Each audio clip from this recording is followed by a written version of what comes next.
Welcome back friends. बहुत बहुत स्वागत है आप सभी का एलएसपी मोबाइल्स में। अभी मेरे पास ये फ़ोन एक है आज डिस्प्ले ग्राफिक प्रॉब्लम के लिए।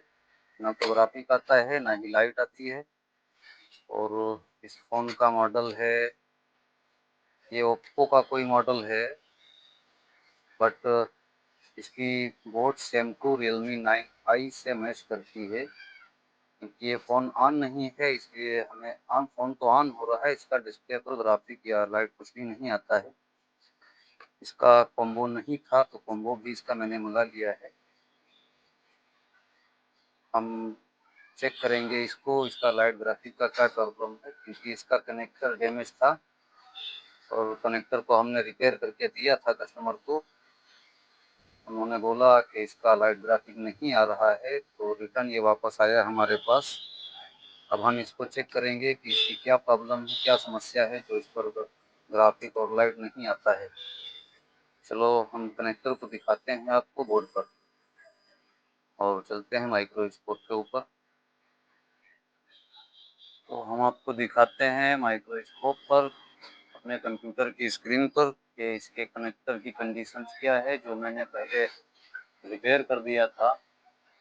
तो कनेक्टर की कंडीशन कुछ इस तरह से है, ये पूरा परफेक्ट लगा हुआ है।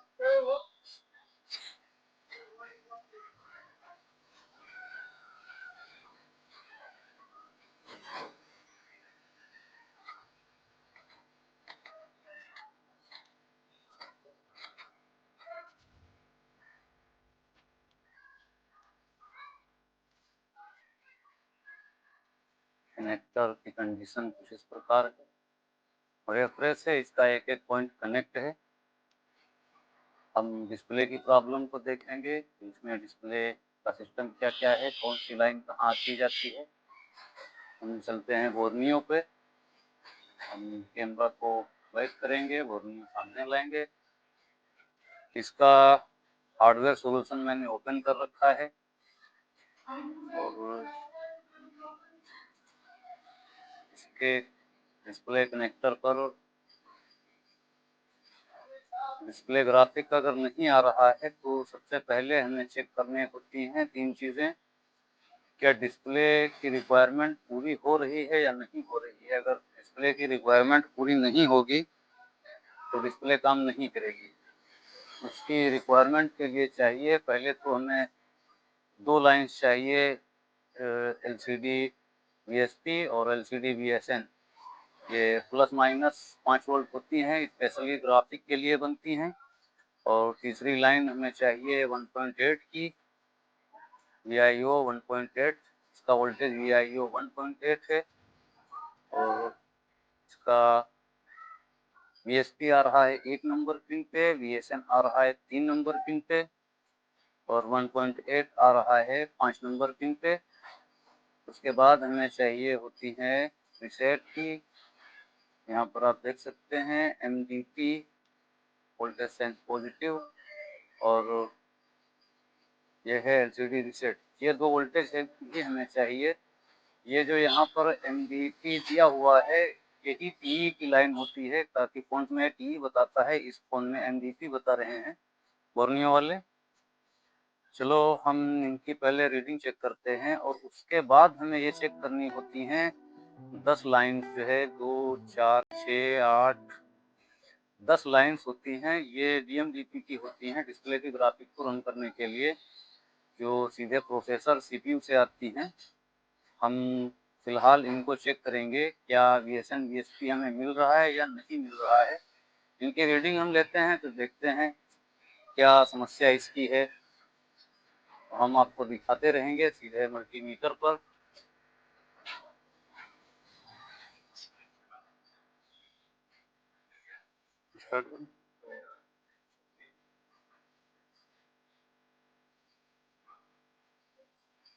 हम सबसे पहले चेक करेंगे इसका VSN VSP। तो हम इसका देखते हैं, बैटरी को रिमूव कर देते हैं, लगी हुई है। तो यहाँ के ऊपर VSP का रीडिंग आ रहा है। हम आपको उल्टा करके देखते हैं।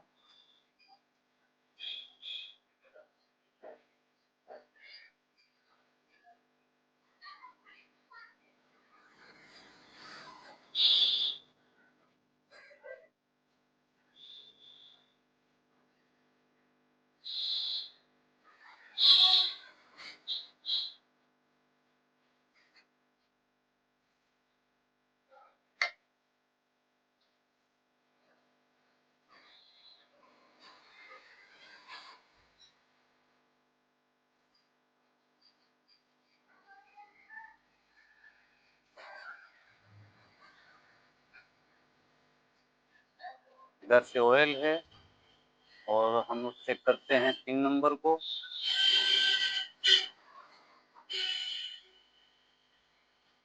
3 नंबर पर इधर से ऑयल है, अलग की रीडिंग देगा।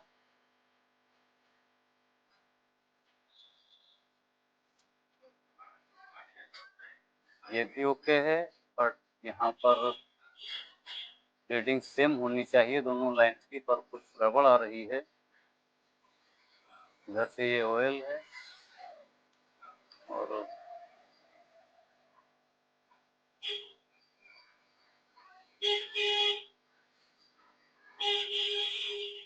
ठीक है, दोनों की रीडिंग ओके है। अब हम 5 नंबर पर देखेंगे। 5 नंबर पर इसकी क्या कंडीशन है, रीडिंग आती है या नहीं आती है। VIO 1.8 की लाइन है जो डिस्प्ले के लिए बहुत ही ज़रूरी होती है, डिस्प्ले इसी से रन करता है। 3, 4, 5, ये वही 5 नंबर। और यहाँ पर भी आ रही है रीडिंग 491। और उसके बाद हम देखते हैं कौन से नंबर पर थी। ये इधर से अगर देखें तो 3, 4, 5, 6, 7 और 9 नंबर पे हम 7 और 9 नंबर पर भी चेक करेंगे। तो इधर से देखें तो 3, 4, 5, 6, 7, ये 7 नंबर पर रीडिंग ठीक है, ओके है। 8 और 9 नंबर पर भी रीडिंग आ रही है। ये सभी रीडिंग्स आ रही हैं, उसके बावजूद डिस्प्ले नहीं चल रहा है। अगर कोई डाटा की लाइन, कम्युनिकेशन की लाइन गड़बड़ होती है, उस कंडीशन में ज़्यादातर ग्राफिक किसी भी प्रकार का आता है, वो झिलमिलाए या फिर किसी भी कलर का, वाइट, ब्लू, रेड, किसी भी कलर का आ सकता है। अधिकतर ये प्रॉब्लम आती है। और हम इसको चलो देख लेते हैं, इसका VSN VSP बनता है या नहीं बनता है। हम इसको ऑन करते हैं तो फिर देखते हैं। फोन हमारा वाइब्रेट हो चुका है, इसका मतलब ये ऑन हो गया है। इसको हम वोल्टेज मोड पे कर लेते हैं। ये VSN VSP का वोल्टेज 1 नंबर और 3 नंबर पर आता है। तो 1 नंबर पे 5.4849 आ रही है और 3 नंबर पर देखें तो 3 नंबर पर भी लाइन्स आ रही हैं। फिर भी डिस्प्ले पर ग्राफिक नहीं आ रहा है, इसकी क्या प्रॉब्लम हो सकती है। इस कंडीशन में तो आना चाहिए। और 5 नंबर देखें तो यहाँ पर 1.8 भी आ रहा है। अगर हम इधर से 7 नंबर और 9 नंबर को देखें, 4, 2, 6, 7 नंबर और 9 नंबर को देखें तो 9 नंबर पे हमारा आना चाहिए, 7 नंबर पे वोल्टेज नहीं आएगा। तो 4, 5, 6, 7, 8, 9 नंबर पे भी 1.8 वोल्टेज आ रहा है।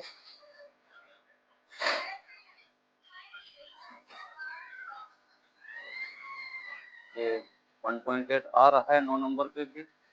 अगर फिर भी इसका ग्राफिक लाइट कुछ भी नहीं आता है तो हम अब आपको इधर दिखाएंगे, इसको रिपेयर करेंगे कि आखिर इसकी समस्या क्या है। एक बार हम फिर से फोल्डर को लगा के देख लेते हैं। फ़ोन का बैटरी डिस्कनेक्ट करेंगे और देखेंगे कि क्या आ रहा है, इसमें क्या प्रॉब्लम है, क्योंकि इसकी रिक्वायरमेंट तो ठीक दिखाई देती है। इस बार हम फिर से फोल्डर को अटैच करेंगे।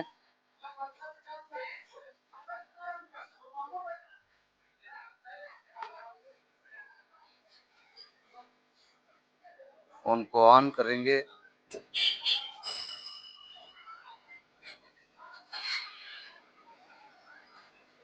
फ़ोन वाइब्रेट हो गया है और डिस्प्ले पर कुछ भी नहीं आया है, ना ही कोई ग्राफिक है, ना ही कोई लाइट है।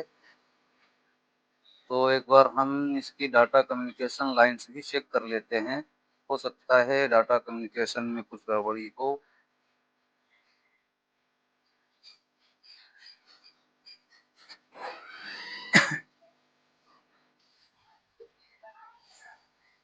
कम्युनिकेशन लाइंस जो है ये इधर से शुरू है, 5 लाइन छोड़ के फिर 2-2 की हैं। हम इसको चेक कर लेते हैं।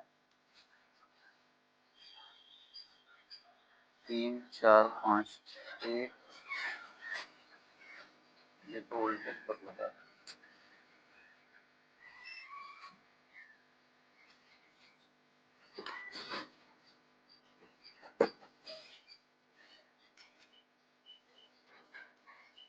तीन चार पाँच 302 301 ग्राउंड 302 301 301 301 301 301 ग्राउंड 302 302। इसकी डाटा कम्युनिकेशन का सिस्टम भी ओके है। फिर इसकी क्या प्रॉब्लम है कि इसमें लाइट और ग्राफिक्स भी नहीं आ रहा है। अगर मैं पूरा वीडियो दिखाऊंगा तो वीडियो काफ़ी लंबा हो जाएगा। कोशिश करूँ कि छोटा वीडियो बने, तो इसके लिए मैं यहाँ से वीडियो को रोक रहा हूँ और इसकी फुली टेस्टिंग करने के बाद ही हम बता पाएंगे।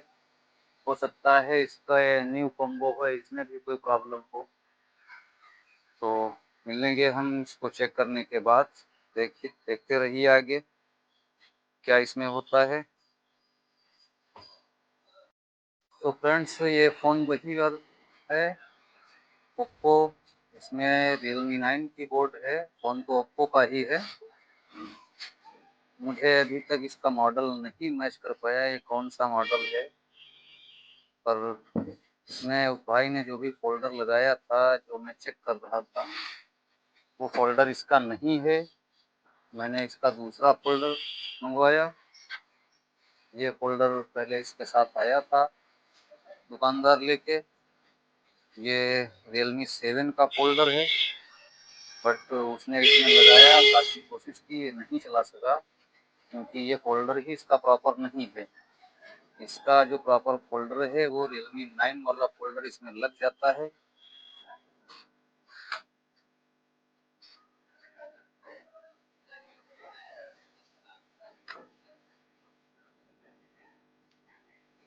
मैंने इसकी सारी चीज़ें चेक की थी, मगर ये फोल्डर वर्किंग में नहीं आया था क्योंकि वो फोल्डर ही किसी दूसरी मॉडल का था। उसमें भाई ने भेजा, मैंने उसको चेक किया पर वो इसका नहीं था। कंफर्मेशन सारी कॉन्फ़िगर ओके होने के बावजूद भी वो फोल्डर नहीं कर रहा था काम। करता भी कैसे, क्योंकि वो तो किसी दूसरे मॉडल का था। इसमें Realme 9i का मॉडल लग जाता है, सपोर्ट करता है, और वो Realme 7i का था, इसलिए वो काम नहीं कर रहा था। तो ऐसी गलती ना करें, प्रॉपर फोल्डर लगाएं किसी भी फ़ोन का, अन्यथा आप बनाते ही रहेंगे मगर काम हो नहीं पाएगा। इसलिए प्रॉपर फोल्डर ही लगाएं। जिसको पता हो कि किस मॉडल का लगना है, ना हो अगर पता तो गूगल से सर्च कर सकते हैं आप। क्योंकि अगर प्रॉपर का नहीं होगा तो आप बनाते रहेंगे फ़ोन, सब कुछ ओके होगा, फिर भी काम नहीं बनेगा। तो आज की वीडियो यहीं तक, मिलते हैं फिर नेक्स्ट वीडियो में। Take care, bye bye.